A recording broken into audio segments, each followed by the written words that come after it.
apocalyptic images from Hawaii, where wildfires have killed at least 6 people in Maui County. Violent and explosive wildfires have torn through the island of Maui, destroying homes and businesses. The fires being fueled by a hurricane 800 miles away.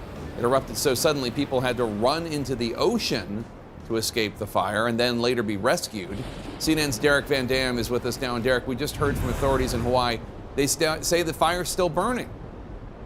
And it's likely to continue as well, Jake. I mean, we still have the indirect impacts from Hurricane Dora and high pressure system to the north. So what it's doing is it's putting the squeeze right on the Hawaiian Islands. And breaking news in West Maui, where the death toll has risen again. In just the past half hour, the county confirmed 80 lives lost. After all the trauma, anxiety is running high. So tonight, when a new brush fire sparked in Ka'anapali, authorities immediately ordered evacuations.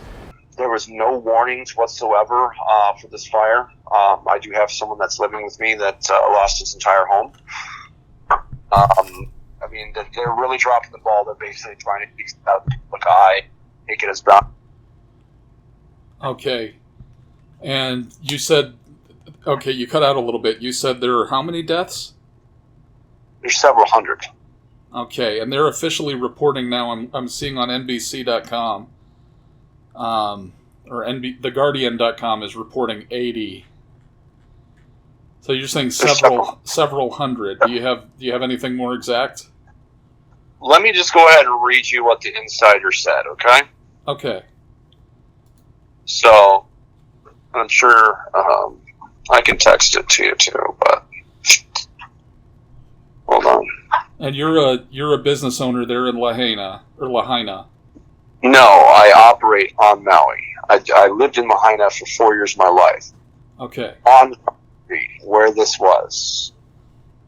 And I have several friends, and, we call them family, but, we're not blood, but they're my family, man. I've had several family members lose their homes and everything, and there's nothing to salvage whatsoever. Okay.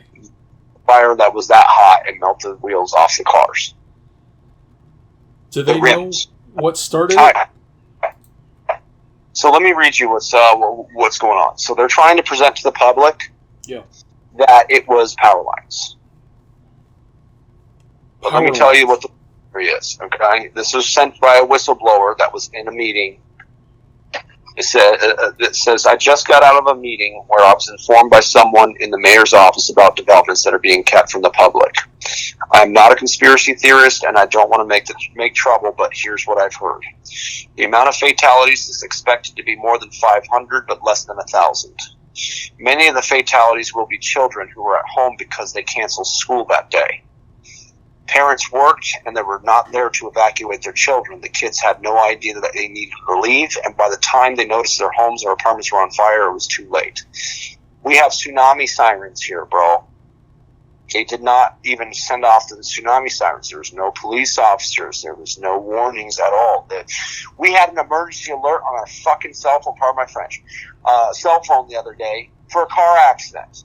Yet, they didn't send out an emergency broadcast on the cell phones, even though that maybe some of the cell towers could have been down or whatever. Then flip the tsunami siren. What was in place? Nobody had any warning whatsoever. Okay, so they're saying it's power lines. What does that mean? So they're saying that it's power lines that were blown down in the upper hills. That did start the initial fire. There was an initial fire in the morning. And instead of just shutting off the power and everything like that as well, they didn't shut off any power. The power lines went down, and then they were battling a blaze from like 7 a.m. in the morning till about 1 or 2 o'clock, where they said that the fire was 100% contained. So let me continue. So this is what the statement continues to read. The government is worried about how we will react when we learn that the fire department left the fire earlier in the day and claimed it was 100% contained, knowing that the winds were expected to be 70 miles per hour in the afternoon. This was against all fire control protocols. So basically, to elaborate, they had the fire, quote-unquote, contained, and they let it be. And then they went to go fight a fire in Olinda. which was on the polar opposite side of the island. So they have left this fire that they quote unquote contained smoldering with 70-mile-an-hour winds. Yeah. Right? The fire department should not have left the original fire unattended. They are scared that the public calls for accountability more than they can handle or control. That's why they're keeping it under wraps. Okay. So what we have, they plan on locking down LaHaina for several months. When FEMA got there the other day, I saw the FEMA guys. There's only 4 FEMA officers that they sent here. And the guy basically was just starting to bark orders. They weren't providing any reinforcements. They weren't providing anything that would be doing anything. Yeah. And it's like I said. I mean, they're touting this on Capitol Hill without being too political about the subject matter. But I'm just saying they're touting that they're helping us when they're not. Pacific Command is on Oahu, less than 70 miles away. There's 14,000 military officials that are at least stationed there at any given time. Okay. If they sent 600 of them over here to help with direction, with containment, every single bit of things, we would be not overrun what it is. Currently, right now, there is people that are literally playing Mad Max. They're holding people up with guns and taking their supplies. Jesus. Because no direction or anything to preserve things. Then there's also what I found out today, that there's 5 shipping containers up at the Ritz-Carlton that they're not allowing, the Red Cross is not allowing them to distribute because the donations were not taken by the American Red Cross. So these containers have all these goods and everything locked inside, and they're not giving them out because it was not donated to the Red Cross first. Okay, so let me break in here for a minute. Okay, so they said the fire was contained, and they went where to contain another fire? Olinda, which was the other side of the island. Okay, tell me about Olinda. That's in upcountry Kula area, Olinda Road. It was a fire that was out of control in the morning, and it was in the Central Valley in Maui, where Maui is. Okay, who lives in Olinda? I don't know exactly. Okay. I can't get, I know Sean was mentioning about Tom Hanks. I don't know. Okay. I can't clearly answer on that one. So what I'm trying to get at is, did they have the resources to fight 2 fires separately? And if they did or if they didn't, why was one prioritized over the other? Correct. Why was I don't know. Okay. Honestly, I don't think that they had the personnel because we only had 100 firefighters fighting this. Okay. A lot of these are not fires with extreme winds, red flag winds, on 2 different sides of the island. Yet no additional reinforcements was called in. Okay. And what do you know about the fire in Olinda? What started it? I believe that it was, started by power lines getting blown down. Okay. So, okay, a lot of these are probably not going to end up being questions for you, but what is the story with? Okay, so the resources weren't collected by the Red Cross, and that means people aren't allowed to have them. What am I missing? What you're missing is that anybody that's trying to give local support, now the Red Cross is trying to come in and say that they're doing something when they're not. Okay, and because of that, they're seizing resources?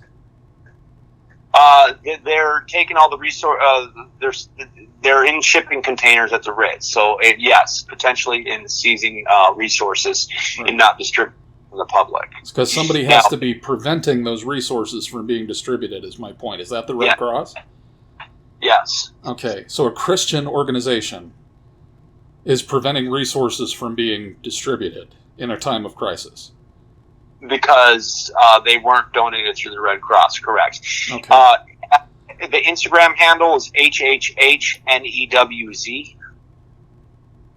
HHHNEWZ, okay. Yeah, videos of it and everything. Okay. Has anybody in any kind of position of political authority, a mayor, a city councilman, anyone come out and said anything publicly about any of this yet? Which I'm not going to go down this road too far. There's no way in hell that Josh Green got elected governor, but we know that's another subject for another day. Okay. He touted that him and Mayor Bisson went ahead and toured the devastation, and it looks like a bomb went off. Yeah. Well, what would you do if a bomb went off? That's what his quote is. If you watch his speech, he's like, it looks like a bomb went off over here. It's pure destruction. Yet, if that's the case, wouldn't you send in the National Guard? There's two military trucks that I saw all the way up to Ka'anapali. I did not venture past Ka'anapali, but going through the whole town of LaHaina and everything, there was only two military trucks, and then there was a Humvee parked at the Ma'alea, just basically for photo ops. Okay. Just that something was there. But in reality, there was only four. I've only seen about 4 to 6. I think it's about 6 military dressed officers. That's it. There's not a presence anywhere outside the camera zone. The 2 trucks that were in Lahaina was only blocking access to certain neighborhoods. Okay. Who all has a presence in Lahaina right now? Is the Red Cross there? They say, but I didn't see it. What about the military? They say, but didn't see it. Police?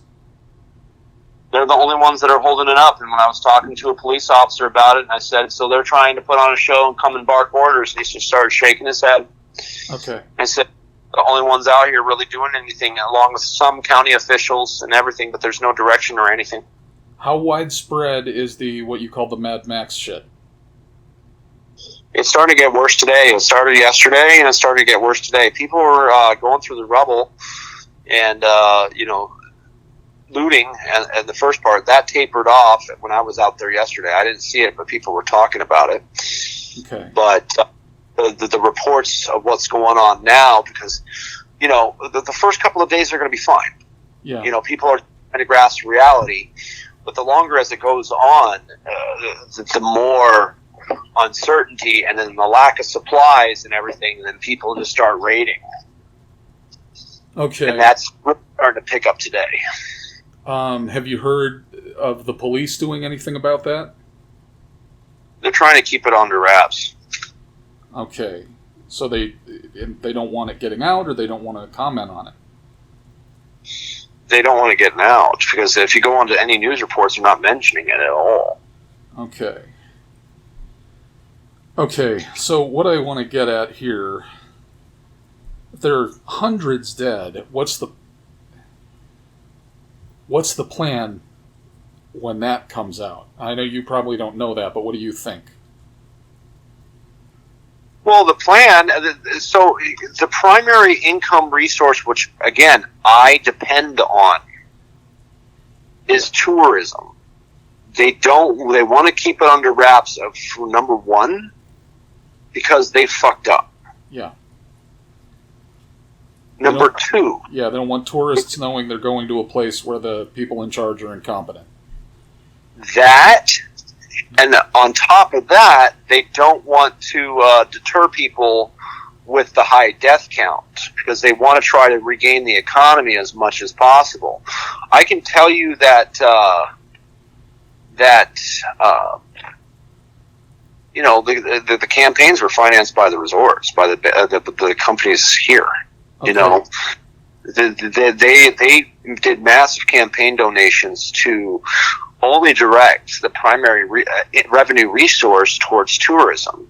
We had a perfect opportunity just prior to just during COVID to shift our direction to have alternative resources for sustainability, and they did not do that. They just went ahead and geared everything all towards tourism. Yeah. And they can't have the tourism fail, because guess what? they have the capabilities of change, adding alternate resources to the islands. They won't. We can, just to give you a little bit of tour guide, Smeal. Yeah. We can literally grow anything and everything here in the islands. Okay, year round. Yeah. When the sugar industry,